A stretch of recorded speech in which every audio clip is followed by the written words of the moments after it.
सोन चिड़ैया खबर उड़ती है। केंद्रीय गृह मंत्री अमित शाह 4 अक्टूबर को छत्तीसगढ़ के दौरे पर रहेंगे। इस दौरे को राजनीतिक और सांस्कृतिक दोनों ही दृष्टि से बेहद अहम माना जा रहा है। अमित शाह बस्तर के विश्व प्रसिद्ध बस्तर दशहरा महोत्सव में शामिल होंगे, साथ ही आदिवासी प्रतिनिधियों से संवाद करेंगे और मिशन 2026 के तहत नक्सल उन्मूलन की प्रगति की समीक्षा भी करेंगे।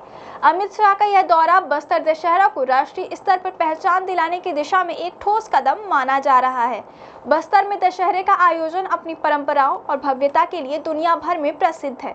यही वजह है कि यह केंद्रीय गृह मंत्री को इस कार्यक्रम में शामिल होना न सिर्फ एक सांस्कृतिक संदेश है, बल्कि यह क्षेत्र में शांति और विकास की दिशा में भी एक महत्वपूर्ण संकेत है। इस दौरे को लेकर भारतीय जनता पार्टी के नेताओं ने तैयारियां तेज कर दी हैं। बस्तर दशहरा समिति का एक प्रतिनिधि मंडल हाल ही में नई दिल्ली में केंद्रीय गृह मंत्री अमित शाह से मिला था। इस प्रतिनिधि मंडल का नेतृत्व बस्तर सांसद और दशहरा समिति के अध्यक्ष महेश कश्यप ने किया था। उनके साथ पारंपरिक माझी चालकी और समिति के अन्य सदस्य भी उपस्थित थे।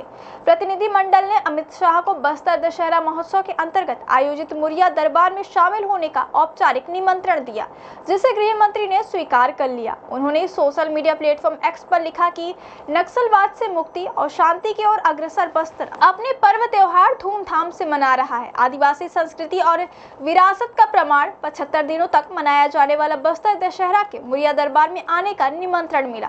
इस कार्यक्रम में शामिल होने के लिए उत्सुक हूँ। बस्तर दशहरा का मुरिया दरबार 4 अक्टूबर को जगदलपुर के सिरहा सार भवन में आयोजित होगा। इस कार्यक्रम में अमित शाह आदिवासी प्रतिनिधियों से संवाद करेंगे और मिशन 2026 के तहत नक्सल उन्मूलन की प्रगति की विस्तृत समीक्षा भी करेंगे। इस बैठक में छत्तीसगढ़ के मुख्यमंत्री और राज्य के गृह मंत्री भी शामिल होंगे। इसके अलावा इस दौरान स्वदेशी मेला का भी आयोजन होगा, जिसमें स्थानीय हस्तशिल्प और सांस्कृतिक प्रदर्शनों को राष्ट्रीय मंच मिलेगा। नक्सल उन्मूलन से जुड़ी रिपोर्ट पर भी गृह मंत्री अहम बैठक करेंगे। केंद्रीय गृह मंत्री अमित शाह का यह दौरा छत्तीसगढ़, खासकर बस्तर क्षेत्र के लिए ऐतिहासिक माना जा रहा है। एक ओर जहां वे पारंपरिक और सांस्कृतिक कार्यक्रमों में शामिल होंगे, वहीं दूसरी ओर नक्सल उन्मूलन की दिशा में चल रहे अभियानों की समीक्षा कर सरकार की प्राथमिकताओं को स्पष्ट संकेत भी देंगे। बस्तर दशहरा में अमित शाह की मौजूदगी से इस आयोजन को राष्ट्रीय स्तर पर नई पहचान मिलने की उम्मीद है। सोन चिड़ैया खबर उड़ती है।